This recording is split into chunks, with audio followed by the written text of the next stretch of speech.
and welcome to Bada Boom. I'm Troy, and today we're talking about Beast Wars. With the new Transformers movie, Rise of the Beast, we wanted to highlight how these characters came to be. Before we dive in, don't forget to like and subscribe.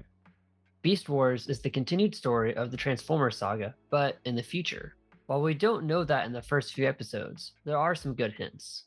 We have Optimus Primal, the leader of the Maximals, battling against Megatron, leader of the Predacons.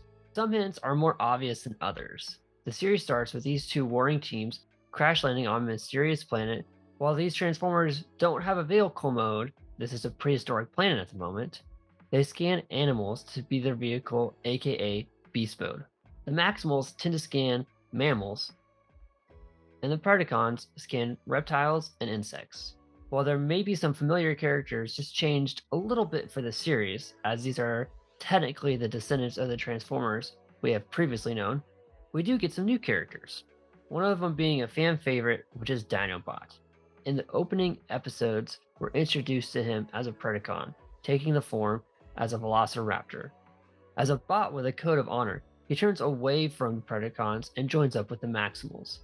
He struggles every now and then with which side he should take, but ultimately stays on the side of the Maximals, as they are honorable. Even when Megatron resurrects Dinobot to be a Predacon again, he breaks free from Megatron's control and sacrifices himself to save the Maximals and the planet. This guy just cannot quit. Dinobot isn't the only new character. Other characters are introduced when pods containing sparks land on the planet. These pods don't have a bot with a personality until they scan an animal for a beast mode. This causes a race between the two teams to get to the pods first so they can have more recruits. As new characters are introduced, we start to see less and less of some of the older ones. This is due to the budget of the show. Beast Wars was one of the first computer generated shows, which meant each character and their movements took a decent amount of time and money to make. It would keep the main characters in almost all episodes, but some characters are only in a few. The show goes as far as merging two Maximals together to save money. But several Predacons we see all tend to stick around in the show, even though we almost always see them being destroyed and somehow brought back. This helped the show with the story, but also for sure with toy sales.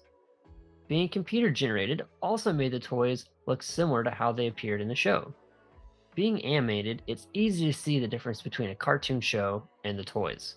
But with the CGI, the shapes and the metallic shine of the characters translated pretty well to the toys. As the series progresses, the characters learn they have traveled back in time and are actually on Earth. They discover the original Autobots and Decepticon ships as well. Megatron and Optimus Primal touch the sparks of their ancestors and gain new, more powerful forms. This is more than likely because, new forms, more toy sales. The series ends with the Maximals winning the war and traveling back to the future version of Cybertron.